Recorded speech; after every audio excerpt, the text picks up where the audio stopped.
company in Europe at $75,000 a day. Small wonder everyone's relieved that there haven't been more complications. Water is expected to start flowing from Capilano to Seymour and back again by sometime in 2013.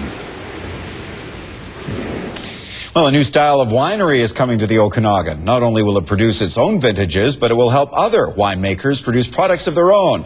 Although this virtual winery has generated some controversy in the industry, the owners say other wineries have nothing to fear. Barry McDivitt has that story.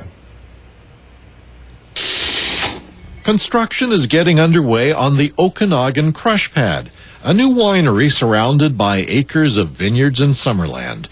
Although the winery will produce its own vintages under the Haywire label, it will eventually produce a dozen or so other commercial brands. We're going to look at things a little bit differently. The end goal is to create really super premium wines, tiny little lots of it, interesting things that the consumer can discover. Crush pads, also known as virtual wineries, cater to people who want to get into the wine industry but don't have the capital to put into land, buildings, and machinery.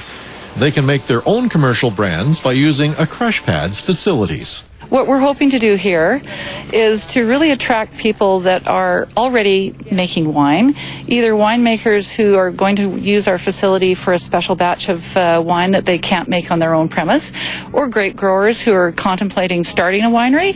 We'd help them here. Really, it's an opportunity for some winemakers who are in between positions, maybe not working at a winery now, but have got grapes of their own or access to them without having to do all the investment, can produce some fabulous product. Although crush pads are new to the Okanagan, they are common in many other wine-producing areas, including California.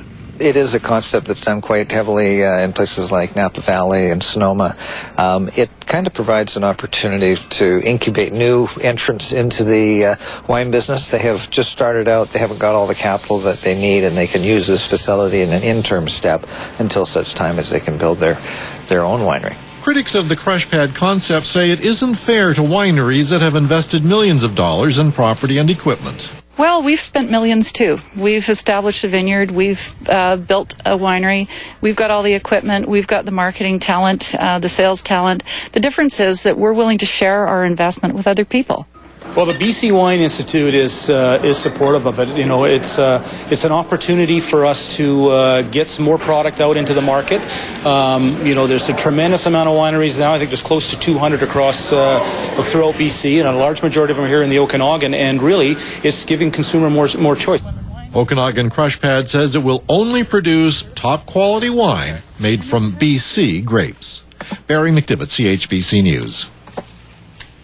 A number of Canadian wineries, especially in Ontario, use the facilities provided by Crush Pads to produce their first few vintages. They then use those profits to construct their own winery buildings.